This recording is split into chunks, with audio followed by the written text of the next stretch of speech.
8ാം class തൊട്ടാണ് കരോട്ടയ്ക്ക് പോകുന്നത്. അപ്പോഴും ആ സമയത്ത് ഇയാള് ജിമ്മിലൊക്കെ പോകുന്നതിന് നമ്മളോട് പറയത്തില്ലായിരുന്നു.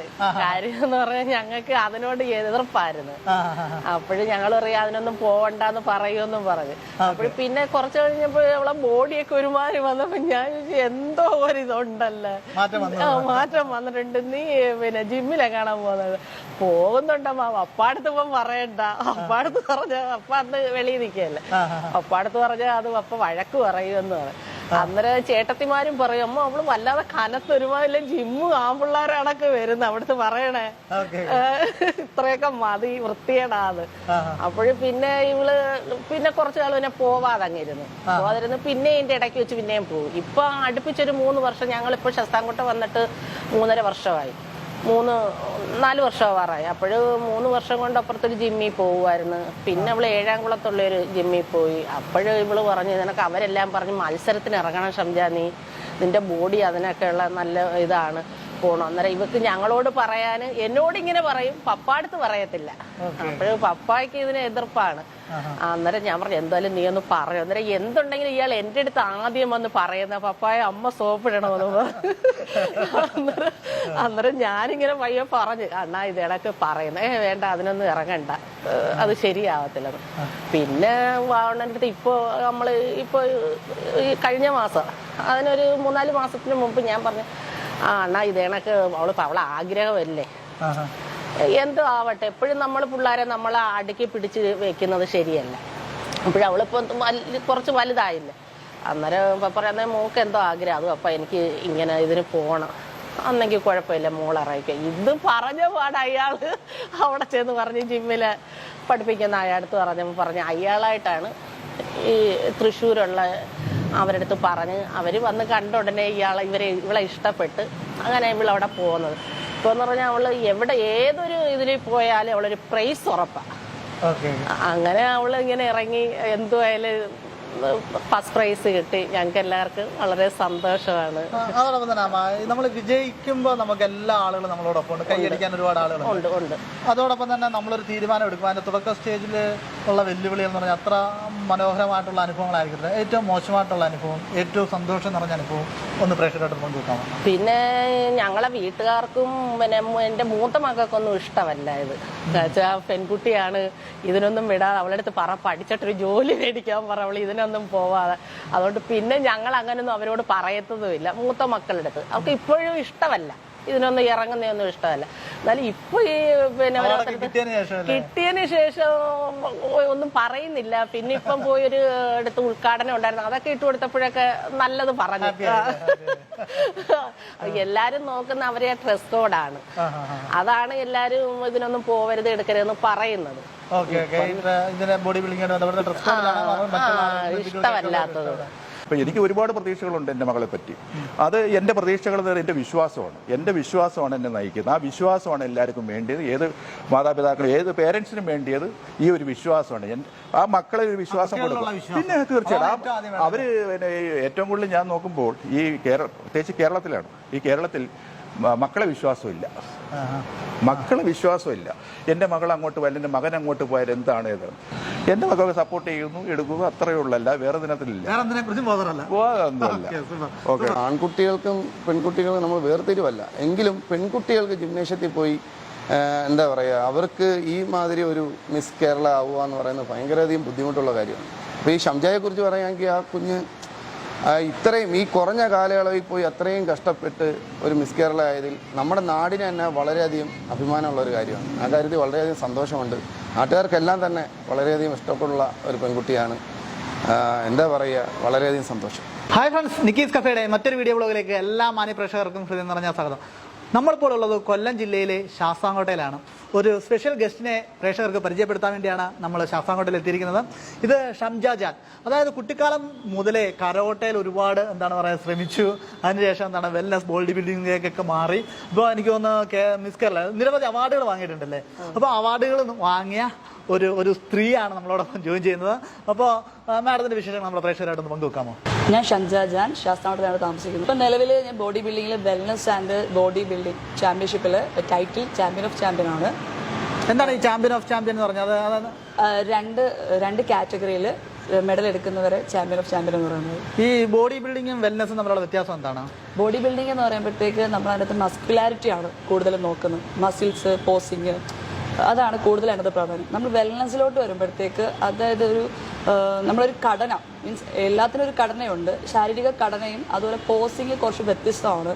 അതിനകത്ത് മ്യൂസിക്കൽ പോസസ് കാര്യങ്ങൾ കുറച്ചുകൂടെ ഡിഫറെൻ്റ് ആണ് വെർഷൻസ്. അതായത് നമ്മൾ ബോഡി ബിൽഡിംഗ് തന്നെ കോമ്പറ്റീഷൻ തന്നെ ഒരു 6 കാറ്റഗറി ആയിട്ട് തിരിച്ചിട്ടുണ്ട്. അപ്പോൾ അതിൽ ഒരു കാറ്റഗറിയാണ് വെൽനെസ്, ഒരു കാറ്റഗറി ബോഡി ബിൽഡിംഗ്, അങ്ങനെ കുറച്ച് വ്യത്യസ്തമായ കാറ്റഗറി സ്പേസിലുണ്ട്.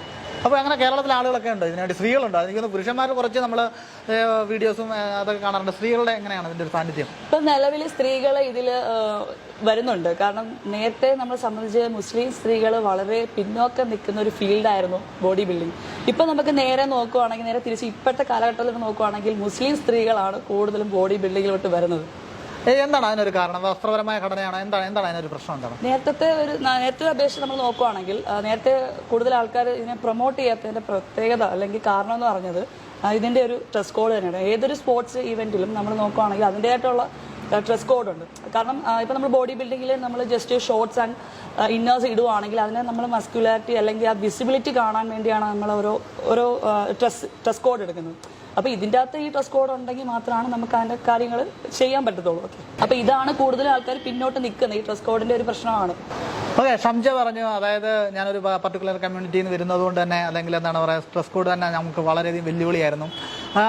സൊസൈറ്റി നമ്മൾ ഭയക്കണം. എങ്ങനെയാണ് ആ വെല്ലുവിളി ഓവർകം ചെയ്തത്? നമ്മൾ വെല്ലുവിളിയെ ഓവർകം ചെയ്യുക എന്ന് പറയുന്നത്, നമ്മൾ എന്നെ സംബന്ധിച്ചെന്ന് പറഞ്ഞാൽ ഞാൻ മറ്റുള്ളവർ പറയുന്ന ഒന്നും എങ്ങനെയൊന്നും കേൾക്കാറില്ല. മീൻസ് എൻ്റെ പേരൻസ് ആണ് എനിക്ക് വലുത്. കാരണം നമ്മളെപ്പോഴും നോക്കേണ്ടത് നമ്മുടെ മാതാപിതാക്കളാണ്. കാരണം നാട്ടുകാർക്ക് എന്തും പറയാം, ജനങ്ങൾ പല വിധമാണ്. അപ്പോഴത്തേക്ക് അവരുടെ രീതിയിൽ നമ്മളെല്ലാം വെച്ച് നോക്കിക്കഴിഞ്ഞാൽ നമുക്ക് എവിടെ എത്തില്ല. നമ്മുടെ ലക്ഷ്യത്തിൽ മുമ്പോട്ട് പോകണമെങ്കിൽ നമ്മളായിട്ടുള്ള തീരുമാനങ്ങൾ വേണം. അതുപോലെ ഫസ്റ്റ് ഓഫ് ഓൾ നമ്മൾ സപ്പോർട്ട് എപ്പോഴും നമ്മുടെ പേരൻസ്, ഫാമിലി സപ്പോർട്ട് എപ്പോഴും ഉണ്ടെങ്കിൽ മാത്രമേ നമുക്ക് എന്നെ സംബന്ധിച്ച്, മറ്റുള്ളവരുടെ കാര്യം ഞാൻ പറയുന്നില്ല, പല ആൾക്കാരും പല ഒറ്റയ്ക്കൊക്കെ നിന്ന് പോരാടി മുമ്പോട്ട് പോയ സ്ത്രീകൾ നമുക്ക് കാണാം. പല ആൾക്കാരെ ഇപ്പോഴും നമ്മൾ ഇൻ്റർവ്യൂസ് കാണുന്നുണ്ട്. അപ്പോൾ എന്നെ സംബന്ധിച്ച് എല്ലാവരും പറയുവാണെങ്കിൽ എൻ്റെ ഫാമിലി സപ്പോർട്ടാണ്. ഞാൻ ഇപ്പോൾ ഇവിടം വരെ ഇപ്പം നിങ്ങളുടെ അടുത്ത് സംസാരിക്കാൻ വരെ കാരണമായത് എൻ്റെ ഫാമിലി സപ്പോർട്ടാണ്. അതോടൊപ്പം തന്നെ എനിക്കൊന്ന്, താങ്കളൊരു സംരംഭം കൂടിയായി. കാരണം എന്ന് വെച്ചാൽ ഈ ഒരു സ്ഥാപനം താങ്കൾ റൺ ചെയ്യുന്നു. എന്താണ് ഇതുകൊണ്ട് താങ്കൾ ഉദ്ദേശിക്കുന്നത്? എന്താണ് സൊസൈറ്റിക്ക് വേണ്ടി എന്താണ് താങ്കൾ ഒരു മൂല്യം ഉണ്ടായിരിക്കുമല്ലോ, എന്താണ് ഉദ്ദേശിക്കുന്നത്? ഞാൻ ഫിറ്റ്നസ് ഇട്ടതെന്ന് പറഞ്ഞാൽ നമ്മുടെ സ്ത്രീകൾക്കാണ്. ഒന്നാമത്തെ കാര്യം എന്ന് പറഞ്ഞാൽ നമ്മളെ സ്ത്രീകളെ ഇപ്പോഴും കൂടുതൽ ആൾക്കാർക്ക് അവയർനെസ് ഇല്ല. കാരണം ജിമ്മിൽ ഇടുമ്പോൾ ആൾക്കാർ പറയുന്നത് ജിമ്മിൽ പോയി കഴിഞ്ഞാൽ മസിലുണ്ടാവും, നമ്മൾ സ്ത്രീകൾ ജിമ്മിൽ പോകണോ. പിന്നെ ചില ആൾക്കാർ പറയുന്ന കേൾക്കുന്നുണ്ട്, വണ്ണം ഉള്ളവർ മാത്രമാണ് ജിമ്മിൽ പോകുന്നത്, വണ്ണം കുറയാനാണ്, വയറുള്ളവരാണ് ജിമ്മിൽ പോകുന്നത്. ഇതൊക്കെ ഒരു തെറ്റായ ചിന്താഗതികളാണ്. കാരണം എന്ന് പറഞ്ഞാൽ നമ്മൾ ഹെൽത്ത് ബേസ് നോക്കുവാണെങ്കിൽ, ഹെൽത്തി ആയിട്ടിരിക്കുന്ന ഒരു ശരീരം അല്ലെങ്കിൽ ആരോഗ്യപരമായിട്ടുള്ള ഒരു ശരീരമാണ് നമ്മൾ നോക്കുന്നതെങ്കിൽ നമുക്ക് ആ ശരീരത്തിൽ വർക്കൗട്ട് വേണം. അപ്പം വർക്കൗട്ട് വീട്ടിൽ ഇരുന്നാൽ ആരും ചെയ്യില്ല. അതാണ് ഒന്നാമത്തെ കാര്യം. നമ്മളിപ്പോൾ ഒരു ട്രെയിനറിൻ്റെ അടുത്ത് പോവുകയാണെങ്കിൽ അവരെ നിർദ്ദേശം അനുസരിച്ച്, അല്ലെങ്കിൽ നമ്മൾ പൈസ കൊടുക്കുന്നുണ്ടല്ലോ എന്നും പറഞ്ഞെങ്കിൽ കുറച്ച് ചെയ്യുന്നുണ്ട്. അതാണ് ഞാൻ ഉദ്ദേശിക്കുന്നത്. നമ്മൾ ആരോഗ്യപരമായിട്ട് ഇരിക്കുക, അതാണ് മെയിൻ. 8th സ്റ്റാൻഡേർഡ് തൊട്ടൊക്കെയാണ് ഞാൻ കരാത്തെ വർക്കൗട്ട് സ്റ്റാർട്ട് ചെയ്ത് തുടങ്ങിയത്. ഒരു സ്കൂളിലായിരുന്നു ഞാൻ ആദ്യം പ്രാക്ടീസ് ചെയ്ത്, വെക്കേഷൻ ക്ലാസ് ആയിട്ട് പോയത്. അപ്പോൾ അതിൽ എനിക്ക് കുറച്ച് ഇൻട്രസ്റ്റിംഗ് തോന്നി. ഞാൻ പിന്നെ അക്കാഡമിക് ക്ലാസ് ആയിട്ട് പോയി. പിന്നെ അതിനുശേഷം ഞാൻ ചാമ്പ്യൻഷിപ്പുകൾ കാര്യങ്ങളായിട്ട് ഇറങ്ങി. ഇപ്പം കരാത്തയിൽ നാഷണൽ ചാമ്പ്യനാണ്, 5 times നാഷണൽ മെഡലിസ്റ്റാണ്. അതായത് karate association of India sports council അംഗീകാരപ്പെട്ട 5 times നാഷണൽ ചാമ്പ്യനും. അതുപോലെ KBA കരാട്ടെ ബുഡോക്കാൻ ഇന്റർനാഷണലിലെ 1 time ഏഷ്യൻ ചാമ്പ്യനുമാണ്. അതുപോലെ അതിൽ കരാട്ടയിലെ referee, national referee, judge, A grade, national coach എന്നീ സർട്ടിഫിക്കേഷൻസ് ഉണ്ട്. അതിൽ kick boxing champion, kick boxing referee, kung fu, അങ്ങനെ പല മാർഷൽ ആർട്സ് പരമായിട്ടാണ് കൂടുതൽ ഞാൻ മുന്നോട്ട് നിന്നത്. അപ്പോഴത്തേക്ക് ഞാൻ നേരത്തെ അതുപോലെ 8th സ്റ്റാൻഡേർഡ് മുതൽ ജിമ്മിലൊക്കെ പോയി ട്രെയിനിങ് ചെയ്യുമായിരുന്നു, വർക്കൗട്ടൊക്കെ ഉണ്ടായിരുന്നു. പക്ഷെ കണ്ടിന്യൂസ് ആയിട്ട് ചെയ്യാൻ പറ്റത്തില്ലായിരുന്നു. ആദ്യ കാലത്തിലൊക്കെ ഞാൻ വീട്ടിലൊന്നും പറയാറൊക്കെ ആയിരുന്നു പോയത്. പക്ഷെ അത് കണ്ടുപിടിച്ച് പെട്ടെന്ന് തന്നെ നമ്മുടെ ബോഡി ഘടനയിൽ ചെറിയ ചെറിയ ചേഞ്ചസ് എന്തായാലും വരുമ്പോഴത്തേക്ക് പെട്ടെന്ന് കണ്ടുപിടിക്കും. മറ്റേന്ന് പറഞ്ഞാൽ നേരത്തെ മാർഷൽ ആർട്സിൻ്റെ പ്രത്യേകത എന്ന് പറഞ്ഞാൽ നമ്മളൊരു റേഞ്ചിൽ നിൽക്കും. അതായത് നമ്മൾ നല്ല ഹെവി വർക്കൗട്ട്, എല്ലാത്തിലും വർക്കൗട്ടുകൾ വ്യത്യസ്തമാണ്. ഞാൻ ജിമ്മിൽ പോയെന്ന് പറഞ്ഞാൽ എൻ്റെ ഒരു പാഷൻ എന്ന് ഞാൻ ആ സമയത്ത് തന്നെ എൻ്റെ മസിൽസ് ബിൽഡ് ചെയ്യുക, കുറച്ച് മസ്കുലാരിറ്റി ഫോം ചെയ്യുക. അതായത് മസിൽസ് മാക്സിമം ഞാൻ കുറച്ച് നോക്കിയാൽ മാസ് കയറ്റുക ആ ബോഡി. കാരണം പല ആൾക്കാർ ജിമ്മിലോട്ട് വരുന്നത് പല ഉദ്ദേശങ്ങളോടെ ആയിരിക്കും. ചില ആൾക്കാർ വെയിറ്റ് ലോസ് ആയിരിക്കും, ചിലർ ബോഡി ഫിഗർ ആയിരിക്കും, ചിലർ ബോഡി ഹെൽത്ത് മെയിൻറ്റെയിൻ ചെയ്യാനായിരിക്കും, ചിലർക്ക് ഇപ്പം ബോയ്സ് കൂടുതൽ നോക്കുന്നത് മസിൽസ് ബിൽഡ് ചെയ്യാനാണ്. അപ്പോൾ ഞാൻ ഉദ്ദേശിച്ചത് എൻ്റെ മസിൽ ബിൽഡ് ചെയ്യണമെന്ന് പറഞ്ഞിട്ട് ഞാൻ ആദ്യം ജിമ്മിൽ പോകും. അപ്പം അതിനനുസരിച്ചുള്ള വർക്കൗട്ടുകൾ എല്ലാത്തിനും വ്യത്യസ്തമാണ്. അങ്ങനെ ഞാൻ പോയി തുടങ്ങിയപ്പോഴത്തേക്ക് ആദ്യത്തെ ഒരാഴ്ച കഴിഞ്ഞപ്പോഴത്തേക്ക് അമ്മ വീട്ടിൽ കണ്ടുപിടിച്ചു. അപ്പോൾ നീ ഇതേടൊക്കെ ജിമ്മിൽ പോകുന്നുണ്ടോ, എന്താ അതിൻ്റെ മസിൽസൊക്കെ കുറച്ച് ബോഡിയിൽ ചേഞ്ചസ്, അങ്ങനെയാണ് കണ്ടുപിടിക്കുന്നത്. പിന്നെ ഞാൻ ഇങ്ങനെ പറഞ്ഞ് സെറ്റ് ചെയ്തു. ഓക്കെ, പിന്നെ ജിം ട്രെയിനിങ് കാര്യങ്ങളൊക്കെ ആയിട്ട് അങ്ങനെ പോയി. ഇപ്പം എല്ലാം ഇങ്ങനെ ഒരു ഒഴുക്കിനങ്ങ് പൊക്കോണ്ടിരുന്നതാണ്. അപ്പോഴേ പക്ഷേ നമുക്കത് കണ്ടിന്യൂസ് ആയിട്ട് ജിം ട്രെയിനിങ് പോകാൻ പറ്റത്തില്ല. കാരണം കരാട്ടെ, കിക്ക് ബോക്സിംഗ്, കുംഫു എല്ലാത്തിൻ്റെയും ക്ലാസ്, പിന്നെ ജൂഡോ മെഡലിസ്റ്റ് ആണ്.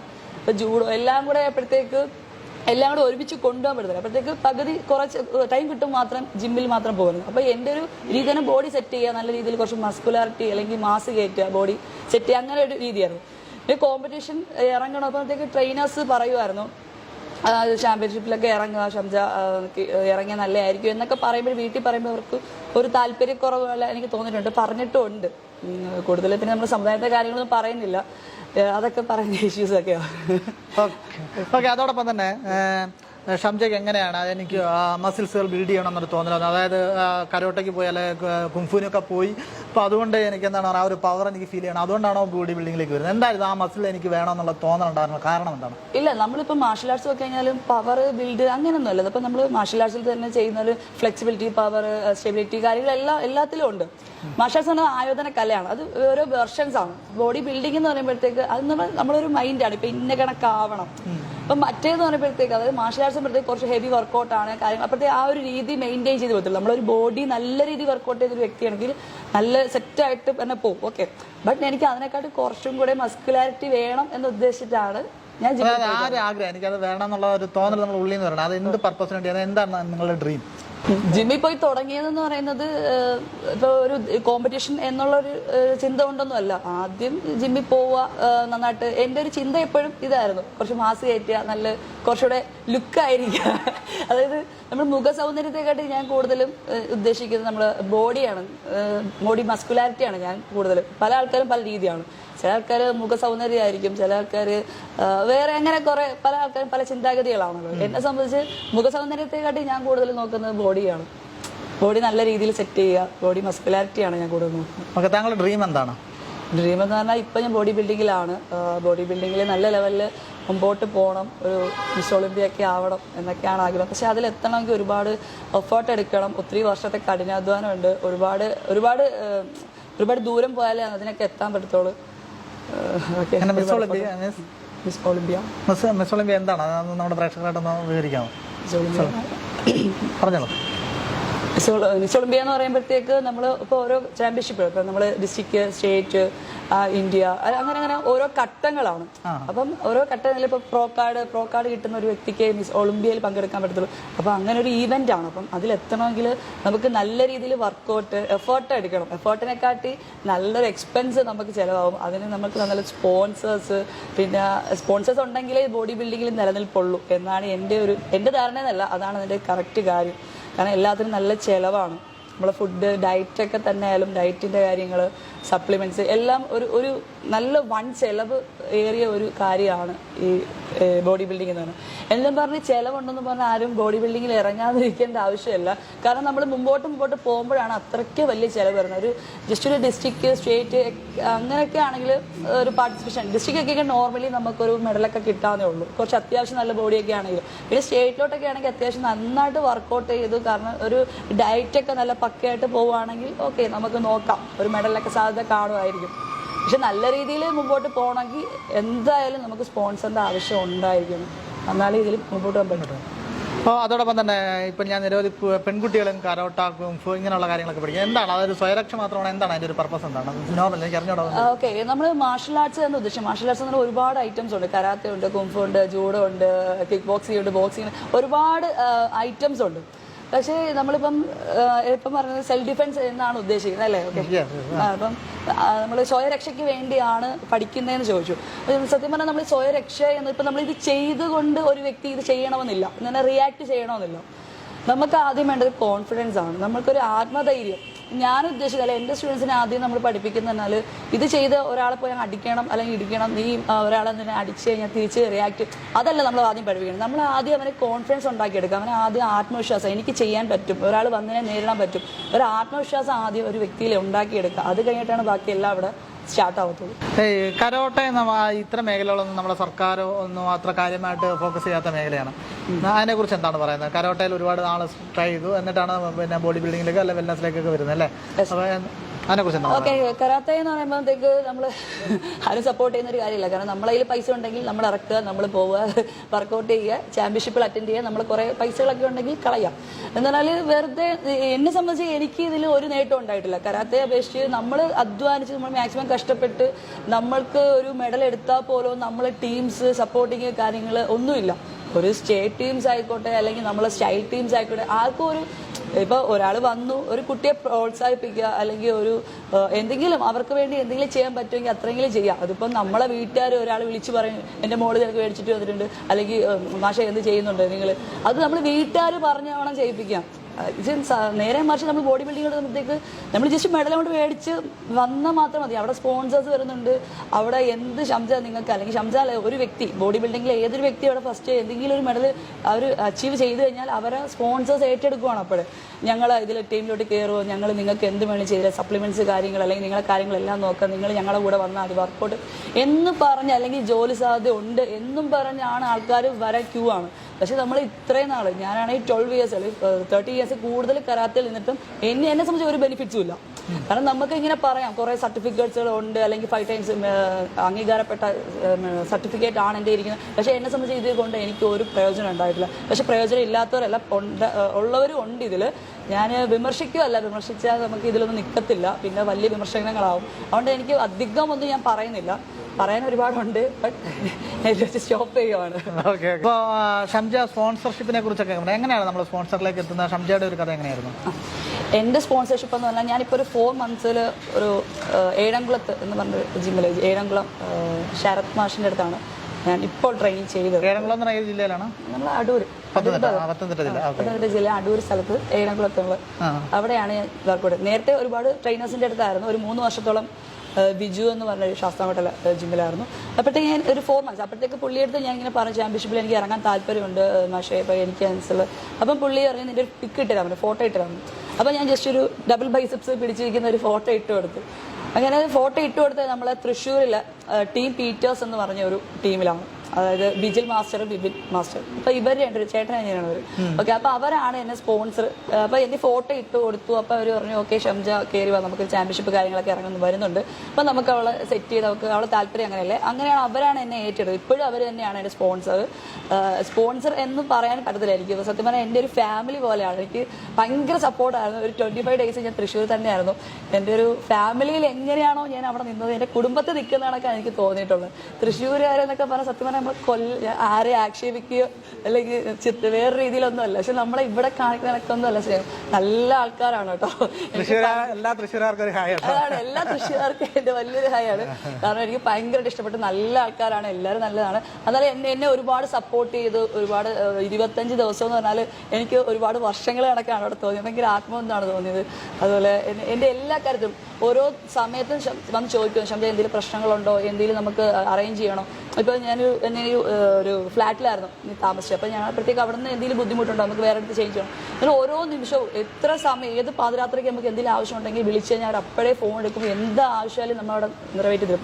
അങ്ങനെ ഒരു സ്പോൺസേഴ്സ് ആയിരുന്നു. എനിക്ക് പല ആൾക്കാരും ഞാൻ പറഞ്ഞു കേട്ടിട്ടുണ്ട് സ്പോൺസേഴ്സിനെ പല രീതിയിൽ വേറെ രീതിയിലൊക്കെ അവരെ ഉപയോഗിക്കും, അങ്ങനെയൊക്കെ കേട്ടിട്ടുണ്ട്. നെഗറ്റീവായിട്ടുള്ള കുറേ അനുഭവങ്ങളുണ്ട്. പക്ഷേ എന്നെ സംബന്ധിച്ചിടത്തോളം എനിക്ക് അങ്ങനെയുള്ള രീതിയൊന്നും ഉണ്ടായിട്ടില്ല. ബട്ട് നല്ല ആൾക്കാരായിരുന്നു, നല്ല രീതിയിലായിരുന്നു. എനിക്ക് 25 ദിവസം അവിടെ നിന്നുള്ളത് എനിക്ക് ഭയങ്കര ഹാപ്പി ആയിരുന്നു. എനിക്ക് അവരെ സപ്പോർട്ടും എൻ്റെ വീട്ടുകാരുടെ സപ്പോർട്ടും കാര്യങ്ങളെല്ലാവരും ഉണ്ടായതുകൊണ്ടാണ് ഞാനിപ്പം ഇവിടെ നിൽക്കുന്നത്.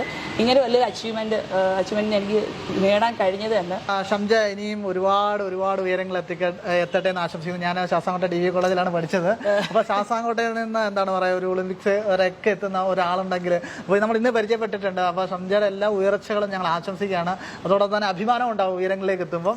എല്ലാവിധ ആശംസകളും. അപ്പോൾ ഈ പ്രോഗ്രാം ഇവിടെ വെച്ച് അവസാനിപ്പിക്കുകയാണ്. പ്രേക്ഷകരോട് എന്തെങ്കിലും പിന്നെ പ്രചോദനപരമായ എന്തെങ്കിലും കാര്യങ്ങളൊക്കെ പറയാനുണ്ടെങ്കിൽ പറഞ്ഞിട്ട് നമുക്ക് വീഡിയോ നിർത്താം. കൂടുതൽ എൻ്റെ വീഡിയോസ് കാണുന്ന കുട്ടികളാണ്. കുട്ടികൾ അല്ലെങ്കിൽ ഇതുപോലെ ബോഡി ബിൽഡിംഗ് ചെയ്യണമെന്ന് താല്പര്യമുള്ള കുറേ എൻ്റെ പ്രായക്കാരൊക്കെയാണ്. ഞാൻ ഇങ്ങനെ വീഡിയോസൊക്കെ അപ്ലോഡ് ചെയ്യുമ്പോൾ കേട്ടിട്ടുണ്ട് ചേച്ചി പോലെ ആകണം അല്ലെങ്കിൽ ഞങ്ങൾക്ക് അതുപോലെ ആകാൻ എനിക്ക് ആഗ്രഹമുണ്ട്. പക്ഷേ വീട്ടിൽ സപ്പോർട്ടില്ല. എന്ന് പറയുന്ന ആൾക്കാരുണ്ട്. അപ്പോഴത്തേക്ക് കൂടുതൽ ഞാൻ പറയില്ല, നേരത്തെ നമ്മൾ ആദ്യം പറഞ്ഞതാണ് ഡ്രസ് കോഡിൻ്റെ ഒരു പ്രശ്നമാണ്. നമ്മളിപ്പോൾ ആ ഡ്രസ്സ് ഇട്ടുകൊണ്ടൊന്നും അല്ലല്ലോ പുറത്തിട്ട്. നമ്മളിപ്പം എല്ലാ പേരൻസും ഒരു കാര്യം ആലോചിക്കേണ്ടത് പറഞ്ഞാൽ ഏത് മേഖലയിൽ നിന്നാണ് നമ്മളെ കുട്ടികളൊന്ന് ഉയർന്ന് അല്ലെങ്കിൽ ഒരു ലെവൽ എത്തുകയെന്ന് പറയാൻ പറ്റില്ല. ഇപ്പം എന്ന് പറഞ്ഞാൽ സ്പോർട്സ് ഒക്കെ അംഗീകരിച്ചു അല്ലെങ്കിൽ മുമ്പോട്ട് പോകുന്ന കാലങ്ങളിലൊക്കെ ഇതിനൊക്കെ വലിയ ഒരു എന്താ പറയുക അക്സെപ്റ്റൻസ് കിട്ടുന്ന ഒരു സമയമുണ്ട്. എന്തായാലും നല്ല രീതിയിൽ ആൾക്കാർ ഇതിനെ ഏറ്റെടുക്കും. അതുപോലെ സ്പോൺസേഴ്സ് ഒക്കെ വരും. നമുക്ക് കഴിവുണ്ടെങ്കിൽ എന്തായാലും നമ്മളെ തേടി ആൾക്കാർ വരും, അത് ഉറപ്പാണ്. അത് എവിടെയായാലും ഏത് മുക്കിലും മൂലയിലായാലും എന്തായാലും നമ്മളെ തേടി വരാതിരിക്കത്തില്ല. നമ്മളെ കഴിവിനെ നമ്മൾ ലോകത്തിൽ പുറം ലോകത്തോട് നമ്മൾ കാണിച്ചു കൊടുക്കുക. നിങ്ങളെ ലക്ഷ്യം എന്താണോ ആ ലക്ഷ്യത്തിനൊത്ത് നിങ്ങൾ എഫേർട്ട് എടുക്കുക, നിങ്ങൾ അധ്വാനിച്ച് കഴിഞ്ഞാൽ നിങ്ങൾക്ക് എന്തായാലും അത് തീർച്ചയായിട്ടും കിട്ടുന്നതായിരിക്കും. അപ്പോഴത്തേക്ക് നിങ്ങൾ ലക്ഷ്യത്തിനൊത്ത് പ്രയത്നിക്കുക, വർക്കൗട്ട് ചെയ്യുക, മുമ്പോട്ട് പോവുക. ഏതൊരു ലക്ഷ്യമായാലും ഇപ്പോൾ ബോഡി ബിൽഡിംഗ് എന്നല്ല, എന്ത് കാര്യത്തിനായാലും നിങ്ങൾ മുമ്പോട്ട് പോവുക, നിങ്ങൾ ആഗ്രഹത്തിനൊത്ത് പോവുക, നല്ല കാര്യങ്ങൾക്ക് വേണ്ടി മാത്രം. ഇത്രയും പറഞ്ഞുകൊണ്ട് നിർത്തുന്നു. ഓക്കെ, വളരെ നല്ലൊരു മോട്ടിവേഷൻ സ്പീച്ച് ആയിരുന്നു. ഹൃദയം നിറഞ്ഞ നന്ദി സംസാരം, ഹൃദയം നിറഞ്ഞ നന്ദി. Thank you. അപ്പോൾ വീണ്ടും മറ്റൊരു വീഡിയോ കാണാം. അതുവരേക്കും ബൈ ബൈ. Thank you.